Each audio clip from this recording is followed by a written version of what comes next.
Assalamualaikum warahmatullahi wabarakatuh. Bismillahirrahmanirrahim. Alhamdulillahirrahmanirrahim. Kita lanjut di video kedua, masih di dalam pembahasan pendahuluan ilmu nahwu. Di pendahuluan ilmu nahwu yang kedua, setelah kita tahu apa itu ilmu nahwu, apa fungsinya dan bagaimana bahasa itu diciptakan, bagaimana kenapa bahasa itu perlu ada, dan kenapa kaidah dalam sebuah bahasa itu perlu ada, ya. Sekarang kita lebih masuk kepada ilmu nahwu itu sendiri, ya. Kita masuk kepada ilmu nahwu sendiri. Jadi ma'ruf, ya, sudah diketahui dalam setiap bidang ilmu itu mempunyai 10 dasar, ya, yang disebut dengan mabadi'il asyrah. Dengan mabadi' al-asyrah yaitu dasar-dasar 10. Inna mabadi'a kulli fannin inna mabadi'a kulli fannin asyrah al-haddu wal mawdu' thumma samrah wa fadluhu wa nisbatun wa wadi'un wal ismul istimdadu hukmu syari'u masailun wal ba'du bil ba'di tafah wa man darul jami'a hadza syarafa. Ya, itu tadi 10 hal yang ada di dalam setiap disiplin ilmu, ya. Jadi nahwu itu yang pertama adalah had, yaitu definisinya. Definisi dari ilmu nahwu itu sendiri adalah secara bahasa adalah al-qasdu.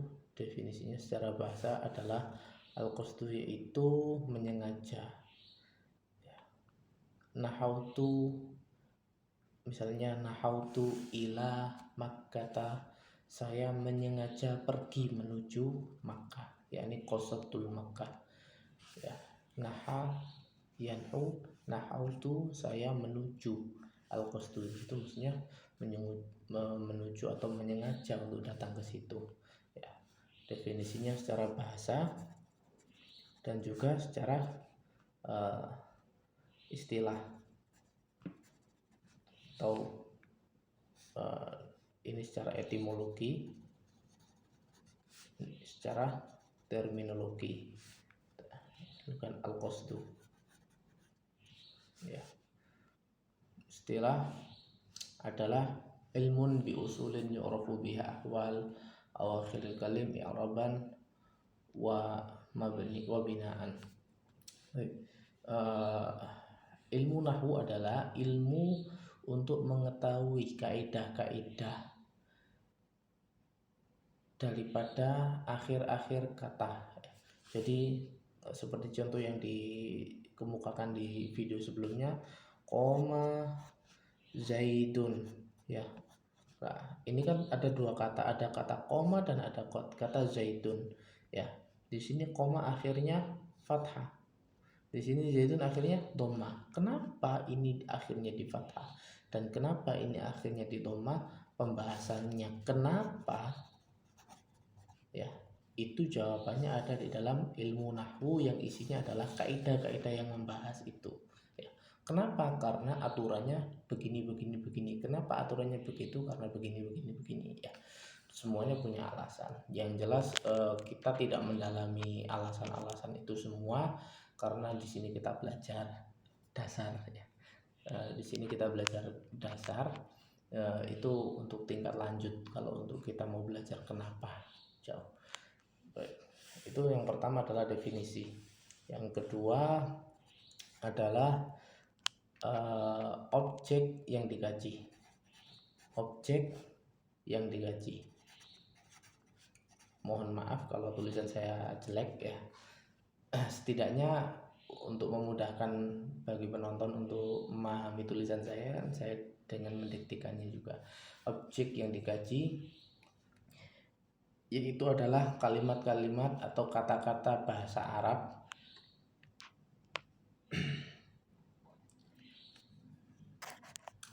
itu kata-kata bahasa Arab dari segi untuk diketahui keadaannya.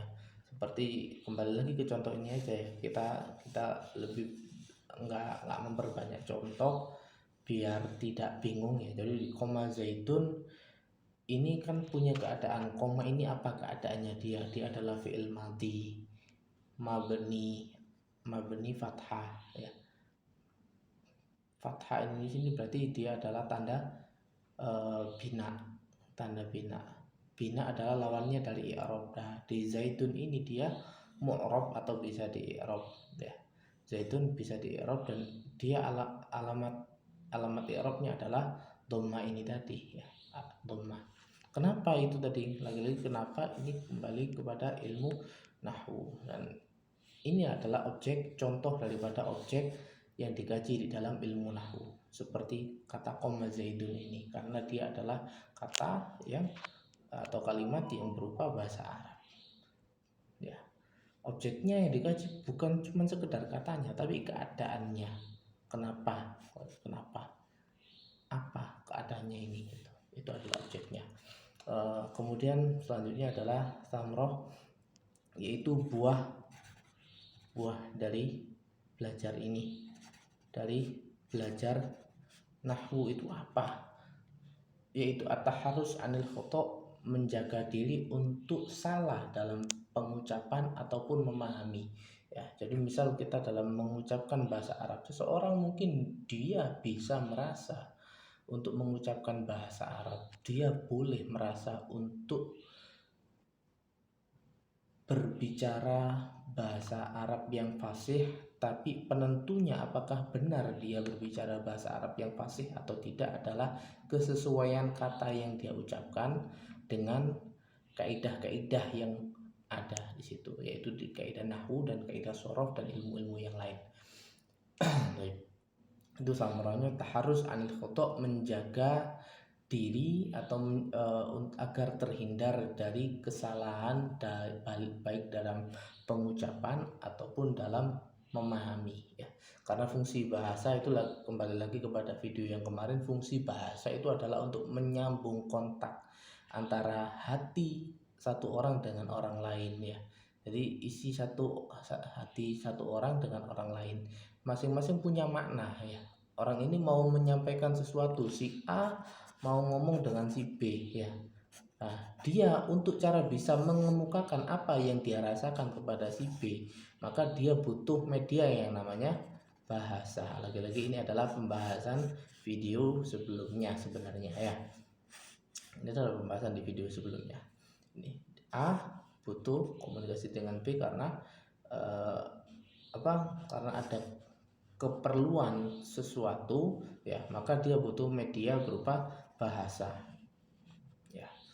Nah, dan bahasa di sini karena dia media untuk menyambungkan isi hati A kepada B ya, maka bahasa ini harus sama-sama bisa dimengerti oleh keduanya, baik itu oleh A oleh B ya. Dan di bahasa ini harus punya aturan yang disepakati oleh A ataupun B. Demikian. Ya, itu kembali lagi kepada ini, kepada samrohnya ya, menjaga diri daripada salah ya. Menjaga diri, terhindar dari kesalahan baik dalam mengucap ataupun memahami. Yang keempat, fadluhu ya, keutamaannya. Keutamaan daripada ilmu nahwu, setiap ilmu pasti punya keutamaan dan tiap ilmu mengklaim keutamaan pada dirinya, pada disiplin ilmu itu. Dan dalam ilmu nahwu sendiri, fadlu, keutamaan daripada ilmu nahwu adalah fuqanhu ala sairil ulum, dia lebih tinggi daripada semua ilmu yang lain. Kenapa? Karena tanpa ilmu nahwu tidak bisa dipelajari itu ilmu fikih yang sumbernya adalah kitab-kitab berbahasa Arab ya, dan juga Al-Quran dan Sunnah ya, yang semuanya berbahasa Arab ya. Karena nahwu itu adalah hal yang prioritas dibutuhkan, dia adalah media utama dalam memahami bahasa Arab, maka fadilah daripada mempelajari Al-Quran sendiri itu didasarkan juga kepada fadilah mempelajari ilmu nahwu, karena tanpa nahwu orang tidak akan bisa memahami Al-Quran ya. Jadi begitu. Jadi dia lebih tinggi daripada ilmu-ilmu yang lain karena dia adalah poros ya, karena dia adalah alat utama, media utama untuk memahami ilmu-ilmu syariat yang lain ya. Baik. Kemudian yang kelima nisbatuhu lisairil ulum ya. Nisbatnya ini tidak akan saya pertajam penjelasannya. Nisbatnya disebut tabayun. Jadi di dalam ilmu mantik itu ada namanya tamasul, ada tabayun ya, ada muwafiq, tawafuk ya. Muwafiq itu kayak misal ini jari telunjuk saya yang kanan dengan jari telunjuk saya yang kiri. Ini dua-duanya ini mirip. Jadi jari kiri saya adalah mumasil bagi jari telunjuk saya yang kanan ya. Nah, beda dengan jari tengah saya dengan jari telunjuk saya yang kanan.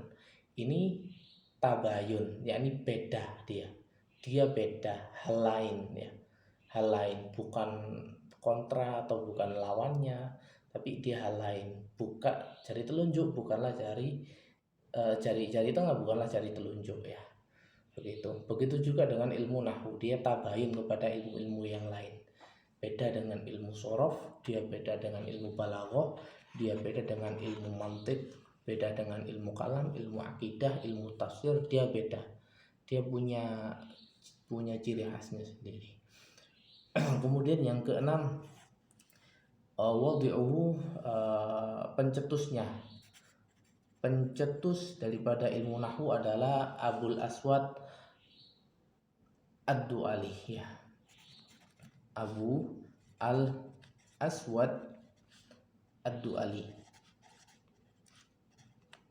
Nah, beliau adalah orang di dalam circle-nya Sayyidina Ali bin Abi Thalib karramallahu wajhah ya.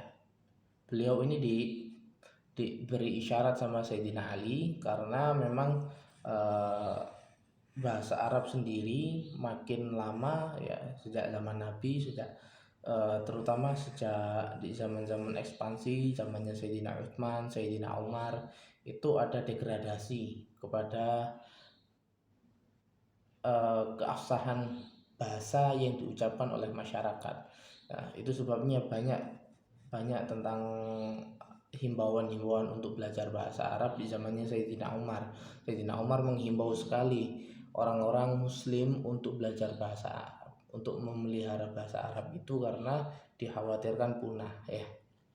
Nah, kemudian di zamannya Sayyidina Ali lah, Sayyidina Ali memerintahkan Abul Aswad Ad-Du'ali untuk membentuk sebuah disiplin ilmu yang namanya ilmu nahwu. Dikumpulkanlah itu semua dari syair-syair Arab, daripada Al-Quran, dari ucapan-ucapan orang Arab, dilihat kesamaannya apa, perbedaannya apa, ada hal-hal yang selalu konsisten di sana apa, dan itu kemudian diambil jadi kaidah yang kemudian sekarang kita terima sebagai ilmu nahwu.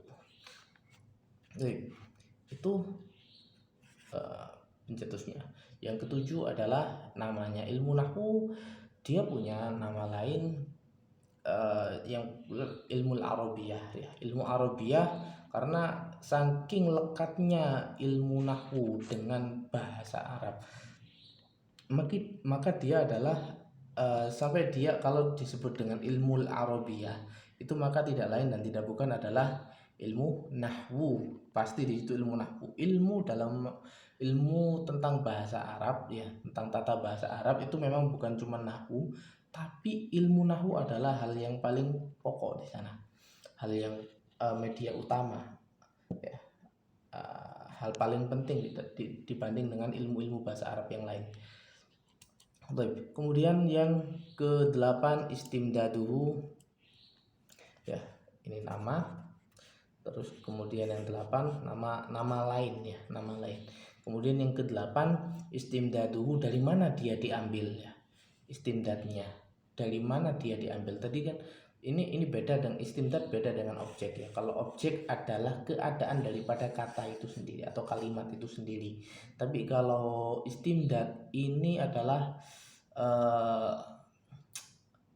referensinya atau apa yang mau diambil di situ, yaitu dari kalamul Arab, dari ucapan orang-orang Arab. Istimdad dari mana dia diambil ya. Kemudian yang kesembilan ya istimdad ini tadi sebagaimana yang saya ceritakan, bagaimana Abul Aswad Ad-Du'ali dan para ulama-ulama nahwu itu menciptakan kaidah-kaidah nahwu, yaitu tadi dengan mengumpulkan syair-syair Arab, dengan meneliti kata per kata di dalam Al-Quran, di dalam riwayat-riwayat yang ada, dan juga di dalam kalam-kalamnya orang Arab, apa yang sama, apa yang berbeda, apa di situ yang selalu konsisten, kemudian di situ dijadikan kaidah seperti di koma zaitun. Setiap setelah kejadian yang berupa fi'il itu kok selalu ya ketika di keadaan tertentu dia itu kalau nggak zaitun